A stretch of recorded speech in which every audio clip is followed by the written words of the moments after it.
Hello అండి, అందరికీ నమస్తే. నేను మీ జాహ్నవి. మనతో ఉన్నారు మన మేనేజర్ రామిసిటీ యొక్క. అయితే మనకున్నటువంటి హెల్త్ ఇష్యూస్కి సంబంధించి చక్కటి డీటెయిల్డ్ ఇన్ఫర్మేషన్ అండ్ సొల్యూషన్స్ వంజక్క డీటెయిల్గా ఎక్స్ప్లెయిన్ చేస్తున్నారు కదా. మరి నరాలకి సంబంధించి సమస్యలతో చాలా మంది సఫర్ అవుతూ ఉంటారు కదా. వీటికి సంబంధించి చక్కటి సొల్యూషన్స్ వంజక్క మాటలు అడిగి తెలుసుకుందాం. నమస్తే వంజక్క. అయితే వంజక్క, నర్వ్స్ ప్రాబ్లమ్స్ విపరీతంగా ఉంటాయి. అయితే అసలు నర్వ్స్ ప్రాబ్లమ్స్ రావడానికి రీజన్స్ ఏంటి, ఎలాంటి విటమిన్ లోపం వల్ల వస్తుంది, కొంతమందికి ఐ బ్లింకింగ్ అవుతూ ఉంటాయి, కొన్ని ప్లేసెస్లో అదురుతూ ఉంటుంది. ఇప్పుడు మనం కుడికన్ను ఎడంకన్ను అదిరితేనే మంచిది అంటాం. 1-2 రోజులు అదిరితే ఓకే. అది ఇప్పుడు సపోజ్ నా గురించి చెప్తా, 2-3 నెలల నుంచి కళ్ళు అదురుతానే ఉన్నాయి. ఏంటక్క మంచిదా అంటే ఏంటి మంచిది ఇందాక అన్నారు కదా. సో ఫస్ట్ అది నర్వ్స్ ప్రాబ్లం అని. సో ఎందుకు వస్తాయి, అలా వచ్చినప్పుడు ఎలాంటి జాగ్రత్తలు తీసుకోవాలి, ఆహార నియమాలు ఏం తీసుకోవాలి, ఎక్సర్సైజెస్ ఏం చేయాలి, సో డీటెయిల్డ్ ఇన్ఫర్మేషన్ ఇవ్వండి అక్క. కుడికన్ను అదిరితే మంచిది, ఎడంకన్ను అదిరితే మంచిది, కుడికన్ను అదిరితే ఏదో చెడు వింటాము. ఇట్లా వయసు వరుస ఆడవాళ్ళకైతే ఒకటి, మగవాళ్ళకైతే ఒకటి. ఇవన్నీ ఎలా ఉన్నా ఫస్ట్ థింగ్ ఏంటంటే, అదే పనిగా కొంతమందికి 2-3 రోజులు కంటిన్యూస్గా కుడికన్ను ఎడంకన్ను అదురుతుంది అంటే ఫస్ట్ మీరు వెళ్ళి డాక్టర్ దగ్గర చూపించుకోవాలన్నమాట. అంతే, మంచి చెడు పక్కన పెట్టేసి. అయితే ఇలాగా రకరకాల ఒక్కొక్క బాడీ పార్ట్లో ఏదైనా మనకి, ఫర్ ఎగ్జాంపుల్ కుడి భుజం చాలా పెయిన్గా ఉంటుంది. భుజం పెయిన్గా ఉంటే మనం దానికి ఏదో రాసేస్తూ ఉంటాము. క్రానిక్ కుడి భుజం పెయిన్ ఉన్నప్పుడు మనకు కొంచెం లివర్లో ఏదైనా ఇబ్బంది ఉన్నప్పుడు అలాంటివి అవుతూ ఉంటాయి అన్నమాట. సో ఇలాగా ఒక్కొక్క పార్ట్లో పెయిన్ అనిపించినా, ఇబ్బంది అనిపించినా ఏదో మన బాడీలో సంథింగ్ చేంజ్ అవుతుంది, సమ్ తేడాగా ఉంది అని ఐడెంటిఫై చేసి దాన్ని మంచి అవుతుంది చెడు అవుతుంది కాకుండా మీరు కాస్త కేర్ఫుల్గా ఉండడం ఒకటి. సో నరాల వీక్నెస్ అన్నది ఏంటంటే, మనకి ఎప్పుడైతే ఇంతకుముందు చూడు ఈ మధ్య అందరూ వెయిట్స్ చేస్తున్నారు, జిమ్కి వెళ్ళి వాటికి వెళ్ళి. ఇప్పుడు ఎందుకు వెయిట్స్ చేస్తున్నారు, ఇంట్లో పని చేయరు కాబట్టి బయటకు వెళ్ళి వెయిట్స్ చేస్తూ ఉంటున్నారు. నార్మల్గా మనం ఇంతకుముందు రెగ్యులర్గా యాక్టివిటీ ఉన్నప్పుడు ఇట్లా పప్పు రుబ్బిన ఇంట్లో మామూలుగా రుబ్బకుండా మనం ఏదో ఆర్టిఫిషియల్గా అలా చేస్తూ ఉంటున్నాము.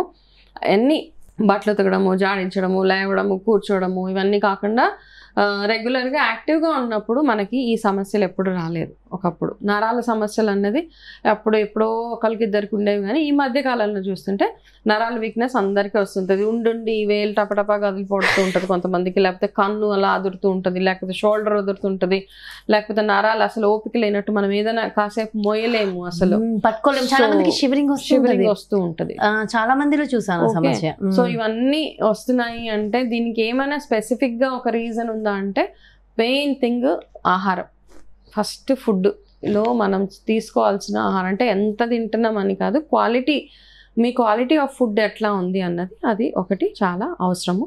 దాంతోపాటు రెగ్యులర్గా యాక్టివిటీస్ చేయడం. కొంతమంది అతిగా ఎక్సర్సైజెస్ చేసేస్తూ ఉంటారు, టూ మచ్ ఆఫ్ ఎక్సర్సైజెస్, అది కూడా మంచిది కాదు. ఎక్కువగా నడుస్తూ ఉంటారు, ఎక్కువగా నించోనే ఉంటారు. సో అతిగా ఏం చేసినా కూడా దానివల్ల కూడా మనకి నరాలకు సంబంధించిన వీక్నెసెస్ వచ్చేస్తుంటాయి. అది కాకుండా మీరు వాడే మెడికేషన్ ఏదైతే ఉందో ఆ మెడికేషన్ అయితే, ఈ సందర్భంగా నేను చెప్పాల్సింది ఒక్కటి ఏంటంటే, మనం చాలామంది డాక్టర్స్ దగ్గరికి వెళ్తూ ఉంటాం.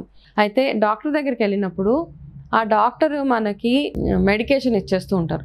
సో ఆ మెడికేషన్ ఇవ్వగానే ఫస్ట్ మీరు కూడా కాస్త రీసెర్చ్ చేసుకోవచ్చు, ఆ మందుల వల్ల సైడ్ ఎఫెక్ట్స్ ఏమైనా ఉంటాయా ఉండవా అనేసి. ఎందుకంటే చాలామంది దగ్గరికి వెళ్తే ఆ సిమ్టమ్ని ఫస్ట్ అడ్రస్ చేస్తూ ఉంటారు.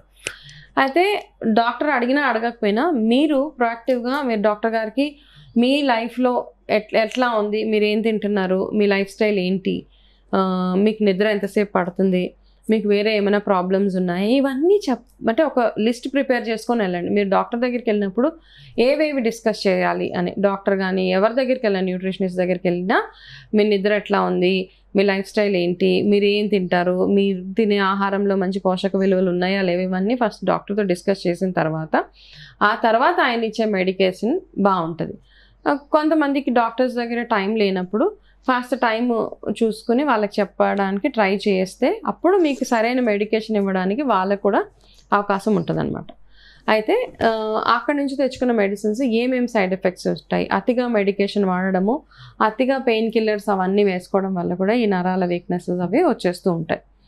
Okay, too much of medication. కొంతమంది ఉదయం లేచినప్పటి నుంచి తలనొప్పి వస్తే ఒక ట్యాబ్లెట్, నడుము నొప్పి వస్తే ఒక ట్యాబ్లెట్, ఇలాంటివి వేసుకోవడము, సరైన ఎక్సర్సైజ్ బాడీకి లేకపోవడం, ఫిజికల్గా యాక్టివ్గా లేకపోవడము, and too much of diet చేయడం. ఆ డైట్ చేయడం వల్ల నేను ఓన్లీ ఓట్స్ ఒక్కటే తింటాను, లేకపోతే రాగి ఒక్కటే తాగుతాను, లేకపోతే రాత్రి పడుకునే ముందు ఇంత మాత్రమే తింటాను, ఇన్ని బాదాం తిని పడుకుని పోతాను. సో ఇట్లాంటి కేటగిరీస్లో ఎవరైతే ఉన్నారో వాళ్ళకి నరాల ప్రాబ్లమ్స్ తొందరగా వచ్చే అవకాశాలు ఉన్నాయి. కాబట్టి మామూలుగా తినండి, ఓకే. డైట్ పేరుతోటి మీరు ఏదో ఇంత ఒక్కొక్క స్పూన్ 2 స్పూన్లు తినడం అవన్నీ కాదు. సరిగ్గా తిన్నప్పుడు, కడుపు నిండా సరైన ఆహారం తిన్నప్పుడు మీకు ఎటువంటి ప్రాబ్లమ్స్ రాకుండా ఉంటాయి. సో ఇవి కాకుండా రెగ్యులర్గా మీరు ఒకవేళ ఎవరికైతే నరాల వీక్నెస్ వస్తుంది అని అనుకుంటే కనుక చిన్నప్పటి నుంచే, పిల్లలు అప్పటి నుంచే మనం నరాలు స్ట్రాంగ్గా ఉండడానికి ట్రై చేయాలంటే ఒక బెస్ట్ రెమెడీ చెప్తాను. ఒకటి మనకి జీడిపప్పు, బాదం,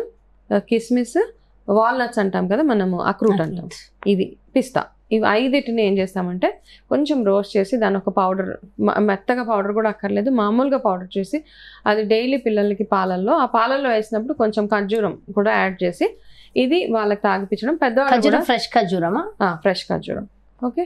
సిరప్స్ అవి వద్దు, ఎందుకంటే మనం అన్లెస్ అది దాంట్లో ఏం యాడెడ్ షుగర్స్ అవి లేనప్పుడు నో ప్రాబ్లం. కానీ కొంత అందులో షుగర్, బెల్లం యాడ్ చేస్తే మళ్ళీ అది. సో ఈ మిశ్రమాన్ని ఏదో ఒక టైంలో నైట్, మార్నింగ్ మీరు పిల్లలకి తాగిపించడానికి ట్రై చేయండి. సేమ్ థింగ్ అలాగే వాళ్ళు తినేసేయాలి కదా. పాలలో బేసిక్గా ఇవన్నీ కొంచెం నానబెట్టేలాగా, అంటే ఇంత లోటా పాలలో ఇవన్నీ కలిపేయడం కాదు, కొన్ని పాలల్లో ఒక 2 స్పూన్స్ ఇవన్నీ మిక్చర్ ఉంటుంది కదా, అవన్నీ వేసి వాళ్ళకి ఒక ½ అన్ అవర్ దాన్ని అలా వదిలేసి కొంచెం మెత్తబడతాయి. దాని తర్వాత అవి పెద్దవాళ్ళు కూడా తాగొచ్చు, ఇది నో ప్రాబ్లం. ఆ రోజు నానబెట్టి అయినా అది మిక్స్ చేసేసి పాలలో మిక్స్ చేసి ఇచ్చేయచ్చు. ఈ రోజుకి ఆ రోజే, ఓకే. ఇది ఒక రెమెడీ. రెండోది ఏంటంటే మన గులాబీ రెక్కలు ఉంటాయి కదా, ఇది ఆయుర్వేద రెమెడీ అనమాట. ఆ ఫ్రెష్ గులాబీ రెక్కల్ని, ఇంట్లో పెరిగిన గులాబీ అయితే బెటరు. దాన్ని ఏం చేస్తారంటే ఒక 1 స్పూన్ గులాబీ రెక్కల్ని, 1/2 స్పూన్ మెంతులు, ఈ రెండింటిని పాలల్లో మరగబెట్టేసి దాన్ని ఆ మరిగిన పాలని ఎంత ఒక 4-5 మినిట్స్ పాలల్లో మరగబెట్టండి. కొంచెం పాలు తీసుకోండి, ఈ 2 మరిగేంత ఒక గ్లాసు పాలల్లో గులాబీ రెక్కల పౌడరు అండ్ మెంతులు, ఈ 2 వేసి ఉడకబెట్టినట్టు పాలల్లోనే ఉడకబెట్టి ఈ మిశ్రమాన్ని తీసుకుంటే రెగ్యులర్, అంటే ఆల్రెడీ వీక్నెస్ ఉన్న వాళ్ళు, నరాలు అదురుతున్నాయి, కాస్త వీక్ అనిపిస్తుంది, ఎనీ ఏజ్ గ్రూప్ ఇది తాగొచ్చు. దీనివల్ల ఎటువంటి సైడ్ ఎఫెక్ట్స్, అదొకటి ఇదొకటి. ఇది రెండో ఆప్షన్. మూడోది ఏం చేయొచ్చు అంటే కుంకుమ పువ్వు. మనకి మామూలుగా కుంకుమ పువ్వు తాగితే చాలా ప్రెగ్నెంట్ ఉన్న వాళ్ళు, అయితే బేసిక్ గా కుంకుమ పువ్వు మనకి నరాల వీక్నెస్ ని తగ్గించడానికి బాగా వర్క్ చేస్తుంది అనమాట. అందుకని కుంకుమ పువ్వుని ఎక్కువగా పాలల్లో వేసి తాగితే నరాల వీక్నెస్ తగ్గుతుంది. లేదు, ఇది సెపరేట్ రెమెడీ ఇది, ఓకే. ఇందాక ముందు చెప్పిన మెంతులు, గులాబీ రెక్కలు పాలల్లో, డ్రై ఫ్రూట్స్ అది సెపరేట్ గా, ఇవన్నీ 3 సెపరేట్ రెమెడీస్ అనమాట. అన్ని కలిపే అక్కర్లేదు, దేనికి దానికి సెపరేట్ గా మీకు ఏది అంటే కన్వీనియంట్ గా చేసుకోవచ్చు అన్నది. ఆ డ్రై ఫ్రూట్స్ తో చెప్పింది ప్రతిరోజు మనం ఎలాగైతే నానబెట్టిన డ్రై ఫ్రూట్స్ తింటూ ఉంటామో అట్లా ఇది రోజు మీరు మీ నైట్ టైంలో తాగి పడుకోవచ్చు, నో ప్రాబ్లం. అండ్ ఇప్పుడు చెప్పిన గులాబీ రెక్కలు, మెంతులది కూడా మీ ఏ టైం కన్వీనియంట్ ఉంటే ఆ టైంలో తినడానికి అది ట్రై చేయండి. కుంకుమ పువ్వుతో పాలు అయితే నైట్ బెటర్, కాబట్టి ఎవరైనా తినొచ్చు. ఓన్లీ ప్రెగ్నెంట్ వాళ్ళే తినాలి, ఓన్లీ ఆడవాళ్ళే తినాలి. కుంకుమ పువ్వు అనగానే మగవాళ్ళకి ఒక డౌట్, ఇది ఆడవాళ్ళు మాత్రమే తినాలి, అలా ఏం లేదు. మగవాళ్ళు కూడా నరాల వీక్నెస్ అది రాకుండా ఈ 3 రెమెడీస్ ఫాలో అవ్వకుంటూ రెగ్యులర్గా మీరు ఒంటికి కాస్త నువ్వుల నూనె అలాంటివి రాసుకుంటూ మసాజ్ చేస్తూ ఒక మంచి లైఫ్ స్టైల్, కొంచెం యాక్టివ్గా లైఫ్ స్టైల్ ఉండడం. అతిగా ఏది చేయకండి, అతిగా మజిల్ ఎక్సర్సైజెస్ కానీ అతిగా ఎక్సర్సైజెస్, జిమ్ అవన్నీ ఎక్కువగా కాకుండా లిమిటెడ్గా చేస్తూ ఉంటే సరిపోతుంది. సో నిజంగా అంటే నరాల బలహీనతతో బాధపడే వాళ్ళకి wonderful beautiful information. Thank you so much. దీంతో పాటు మీరు ఇచ్చిన రెమెడీస్ తో స్కిన్ గ్లో కూడా పెరుగుతుంది, సో ఫిట్ గా కూడా ఉంటాం. So thank you so much వంటిక. నమస్తే. ఎస్, చూసారు కదండి. మరి ఇది అంటే మన ఆరోగ్యాన్ని కాపాడుకోవడంతో పాటు అందాన్ని కూడా మరింత అభివృద్ధి చేసుకోవడానికి వనజక్క ఇచ్చిన ఈ రెమెడీస్ వండర్ఫుల్గా యూజ్ అవుతాయి. మరి ఎవరెవరైతే నరాల బలహీనతతో, వీక్నెస్తో బాధపడుతున్నామో వాళ్ళందరికీ చక్కటి రెమెడీస్ కదా. మరి బ్యూటిఫుల్ కాన్సెప్ట్తో మళ్ళీ మీ ముందుకు వచ్చేస్తాను. మరి అలాగే పర్సనల్గా కస్టమైజ్డ్ డైట్ మీకు కావాలి, వనజక్క అపాయింట్మెంట్ కావాలి అనుకుంటే క్రింద డిస్ప్లే అవుతున్నటువంటి నెంబర్స్కి కాల్ చేయండి, డీటెయిల్స్ తెలుసుకోండి. నమస్తే.